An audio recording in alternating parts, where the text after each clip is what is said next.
نحمدہ و صلی علی رسولہ الکریم اما بعد فاعوذ باللہ من الشیطان الرجیم بسم اللہ الرحمن الرحیم ان اللہ و ملائکتہ یصلون علی النبی یا ایہا الذین آمنوا صلوا علیہ وسلموا تسلیما اللہم صلی علی سیدنا و مولانا محمد وعلی آل سیدنا و مولانا محمد وبارک وسلم وصلی علیہ سبحانک لا علم لنا الا ما علمتنا انک انت العلیم الحکیم رب اشرح لی صدری ویسر لی امری واحلل عقدۃ من لسانی یفقہوا قولی اللہم نور قلوبنا بعلمک واستعمل بدنا بطاعتک اللہم الہمنا رشدنا اللہم اہدنا وسددنا آمین یا رب العالمین۔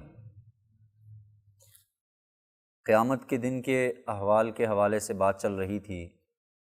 جیسے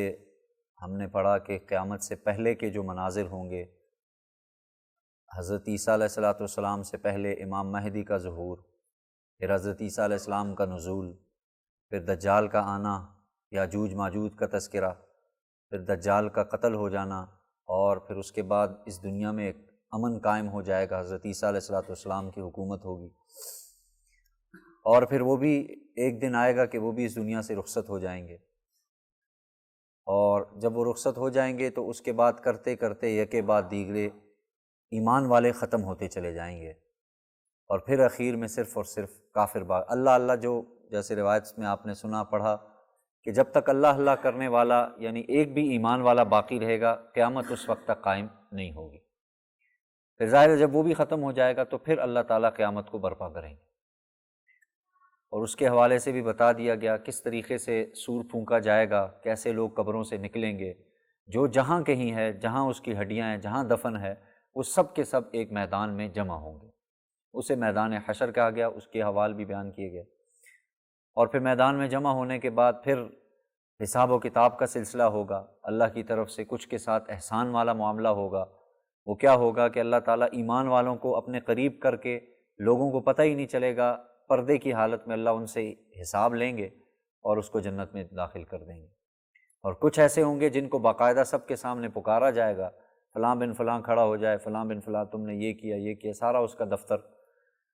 پھر ہر شخص کے نامہ اعمال اڑتے ہوئے آئیں گے،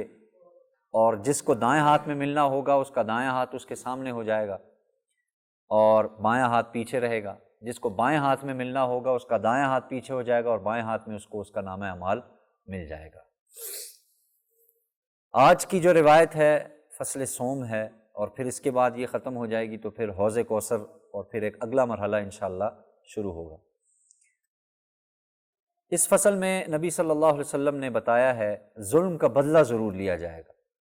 جیسے حضرت عائشہ رضی اللہ تعالیٰ عنہ فرماتی ہیں، ایک دن اللہ کے رسول کی خدمت میں ایک شخص آ کر بیٹھ گیا اور اس نے عرض کیا، یا رسول اللہ، میرے پاس ایک غلام ہے جو مجھ سے کبھی جھوٹ بولتا ہے، میرے مال میں خیانت کرتا ہے اور میری کبھی کبھی نافرمانی بھی کر دیتا ہے، چنانچہ میں اسے تنبیہ کے طور پر کبھی کبھی برا بھلا کہہ دیتا ہوں اور کبھی مار بھی دیتا ہوں، اسے ہاتھ چل جاتا ہے میرا، تو کیا اس کی وجہ سے قیامت کے دن میرا کیا حال ہوگا، میرا کیا حساب کتاب ہوگا؟ آپ صلی اللہ علیہ وسلم نے ارشاد فرمایا، جب قیامت کا دن ہوگا تو ان غلاموں نے تمہارے مال میں جو خیانت کی ہوگی، جو تمہاری نافرمانی کی ہوگی، جو تمہارے ساتھ جھوٹ بولا ہوگا، سب سے پہلے تو اس کا حساب ہوگا۔ اسی طرح تم نے ان کو جو کچھ سزا دی ہوگی پھر اس کا بھی حساب ہوگا۔ اگر تمہاری سزا اسی بقدر ہے جتنا بڑا ان کا جرم ہے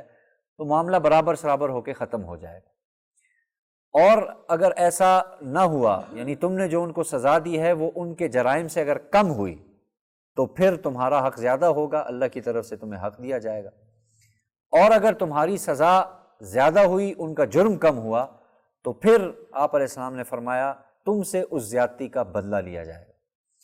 وہ شخص آپ صلی اللہ علیہ وسلم کا یہ ارشاد سن کر الگ جا بیٹھا اور پھر رونے لگا اور چلانے لگا اونچی اونچی آواز سے۔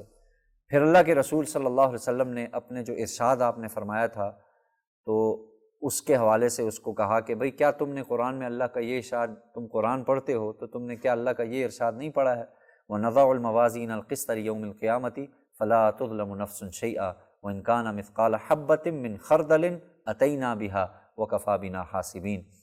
ترجمہ ہے، اور قیامت کے دن ہم عدل اور انصاف کا ایک ترازو کھڑا کریں گے، بس کسی پر کوئی ظلم نہیں کیا جائے گا، اگر کسی کا عمل رائی کے دانے کے برابر ہوگا تو ہم اس کو حاضر کریں گے، تمہارا یہ عمل ہے، اور ہم حساب لینے کے لیے کافی ہیں۔ اس شخص نے یہ سن کر عرض کیا، یا رسول اللہ، میں اپنے اور ان غلاموں کے حق میں ان کی جدائی سے بہتر اور کوئی بات نہیں پاتا ہوں۔ یعنی آپ علیہ السلام کو گواہ بنایا انہوں نے اور کہا، اللہ کے رسول آپ گواہ رہیں، میرے جتنے بھی غلام ہیں میں نے سب کو آزاد کر دیا، آج کے بعد وہ میرے غلام نہیں رہیں گے۔ ظاہر ہے یہ ایک حساب کی صورت ہے جو آپ صلی اللہ علیہ وسلم نے بیان فرمائی ہے، اور یہ تو یہاں تک تو روایتوں میں ہے نا۔ باقی مفتیان کرام ایک کتاب پڑھتے ہیں اور ان کو باقاعدہ پڑھائی جاتی ہے، ان کا حصہ ہوتی ہے نصاب کا، جو مفتی بنتا ہے خصوصاً تخصص فی الفقہ، فقہ کے اندر جو مفتی بنتا ہے اس کے لیے ایک کتاب باقاعدہ پڑھائی جاتی ہے۔ اس کتاب کے اندر ایک عبارت ہے، وہ عبارت نقل کرنے لگا ہوں، واقعتاً انسان کے رونگٹے کھڑے ہو جاتے ہیں جب وہ عبارت سامنے آتی ہے۔ ظاہر ہے وہ بھی کوئی حیثیت رکھتی ہے۔ پہلے زمانے میں آپ میں سے بہت سے واقف ہوں گے، ہم نے کم ہی دیکھا ہے، لیکن جو بزرگ ہیں، بڑے ہیں، جو 1 آنا 2 آنا 10 پیسی اور پھر 58 54، یہ پہلے زمانے کی ایک رقم چلتی تھی۔ تو ظاہر ہے وہ کتاب بہت پرانی لکھی ہوئی، اس میں لکھا ہے باقاعدہ طور پہ کہ اگر کسی نے کسی شخص کا ظلماً، یعنی 10 پیسے، وہاں یہ الفاظ ہیں، اللہ کمی بیشی معاف فرمائے، اگر کسی نے کسی کے 10 پیسے اس دنیا میں ظلماً حاصل کیے، اس زمانے میں 10 پیسوں کی اہمیت تھی، آج بھی آپ اس حساب سے ہی چلیں تو 10 پیسے کی کوئی حیثیت نہیں ہے، اب تو ملتے ہی نہیں ہے، نظر ہی نہیں آتے۔ لکھا ہے کہ اگر کسی نے کسی کے 10 پیسے کا ظلماً کسی سے لیے تو اور مر گیا، تو قیامت کے دن اس کو اللہ تعالیٰ کی بارگاہ میں اس شخص کو جس سے اس نے 10 پیسے ظلماً لیے تھے 500 مقبول نمازیں دینی پڑیں گی اس کو۔ اب آپ خود اندازہ لگائیں کہ میں اور آپ شاید پوری زندگی کی نمازوں میں ہم یہ دعویٰ نہیں کر سکتے کہ ہماری 5 نمازیں بھی قبول ہیں، تو میں تو نہیں کر سکتا، آپ میں سے اللہ اگر کسی تو پھر 500 نمازیں، وہ بھی مقبول نمازیں جو اللہ نے قبول کر دی ہیں، وہ بدلے میں دینی پڑیں گی۔ تو اللہ معاف فرمائے، اللہ تعالیٰ حفاظت فرمائے، اللہ حساب آسان فرمائے ہم سب کا۔ اور ظاہر ہے یہ تو اللہ نے قرآن میں فرما دیا، ہم نہیں چھوڑیں گے، یہ تو قرآن کا فیصلہ ہے۔ جس نے کسی نے ظلم کیا ہوگا یا تو دنیا میں معاف کرا لے، حق دینا ہے تو حق دے دے، نہیں تو معاف کر لے، معاف کروا لے۔ اور ظاہر ہے ہمیں بھی یہی چاہیے، فراخ دلی کا مظاہرہ کرنا چاہیے کہ بھئی اگر کسی نے کوئی حق، اسی لیے میں نے عرض کیا تھا جمعے میں بھی کہ بھئی کوشش کریں رات کے وقت جس نے جو حق دیا اللہ میں نے معاف کیا، اس کی وجہ سے آپ کو یہ فائدہ ہوگا، اللہ تعالیٰ کی رحمت سے امید ہے اللہ ہمیں بھی معاف کرے گا کہ بھئی اس بندے نے میرے بندوں کو معاف کیا، میں اس کو معاف کرتا ہوں۔ یہ اللہ کی ذات ہے، ظاہر ہے شان رحیمی، اللہ کی رحمت اللہ کے غضب پر حاوی ہے، لیکن اتنی بات طے ہے کہ اللہ تعالیٰ سے آسان حساب مانگنا چاہیے کہ اللہم حاسبنی حسابا یسیرا، اے اللہ ہمارا حساب آسان کر دے۔ اب جس کا حساب آسان ہوگا تو اس کے حوالے سے اب یہ روایت سنیے۔ حضرت ابو سعید خدری رضی اللہ تعالیٰ عنہ فرماتے ہیں، وہ ایک دن اللہ کے رسول کی خدمت میں حاضر ہوئے اور عرض کیا، یا رسول اللہ مجھے یہ بتائیے کہ قیامت کے دن کون شخص اللہ تعالیٰ کے سامنے کھڑے ہونے کی طاقت رکھے گا؟ کون کھڑا ہو سکتا ہے اللہ کے سامنے، جس کے بارے میں اللہ تعالیٰ یہ فرماتا ہے یوم یقوم الناس لرب العالمین، جس دن لوگ تمام جہانوں کے پروردگار کے سامنے کھڑے ہوں گے۔ آپ صلی اللہ علیہ وسلم نے فرمایا قیامت کا دن مومن کے لیے آسان کر دیا گیا، یہاں تک کہ وہ دن اس پر صرف فرض نماز کی ادائیگی کے بقدر رہ جائے گا، یعنی جتنی دیر میں ہم نے فرض نماز پڑھی ہے، حالانکہ دن کتنا ہے، 50,000 سال کا ایک دن ہے قیامت کا، تو اب خود اندازہ لگائیں۔ تو اب وہ دن اس حساب سے ہمارے لیے کتنا رہ گیا، جو ایمان والا آدمی ہوگا، ظاہر اعمال لے کے گیا، کلمے کی حالت میں مرا،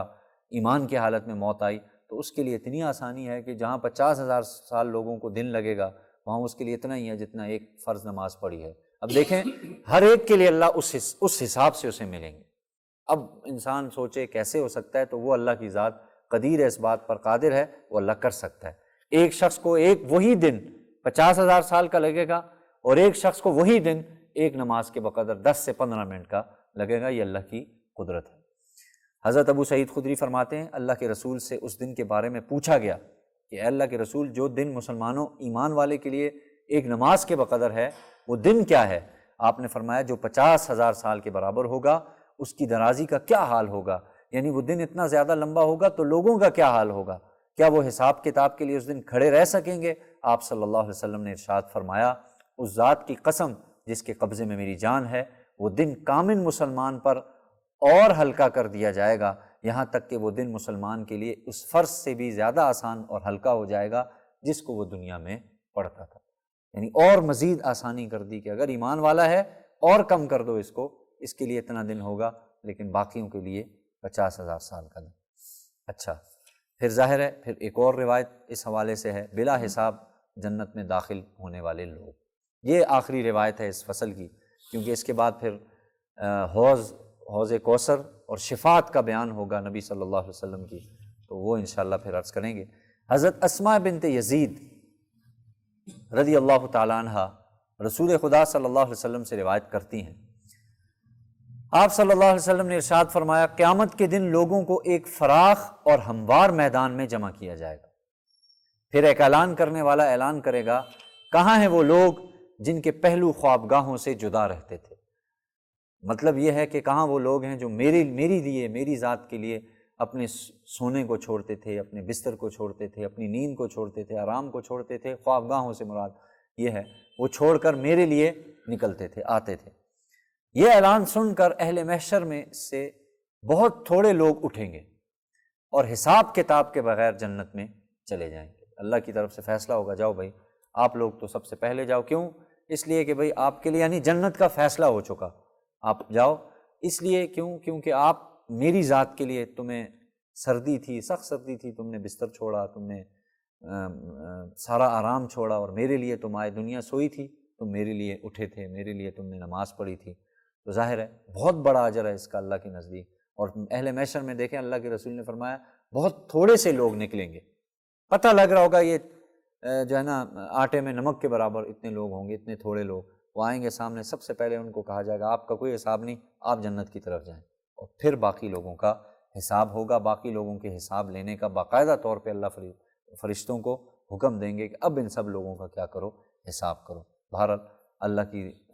ذات سے امید بھی رکھنی چاہیے، اللہ کا خوف بھی ہونا چاہیے، دنیا کے معاملات میں اللہ کا خوف ہو، اور امید بھی ہو کہ اے اللہ آپ کی رحمت سے امید ہے کہ آپ نے ایمان والوں کے لیے اتنی خوشخبریاں ہیں، اے اللہ ہمیں بھی اس میں شامل فرما۔ اللہ تعالیٰ سے دعا ہے اللہ تعالیٰ ہم سب کو عمل کی توفیق نصیب فرمائے۔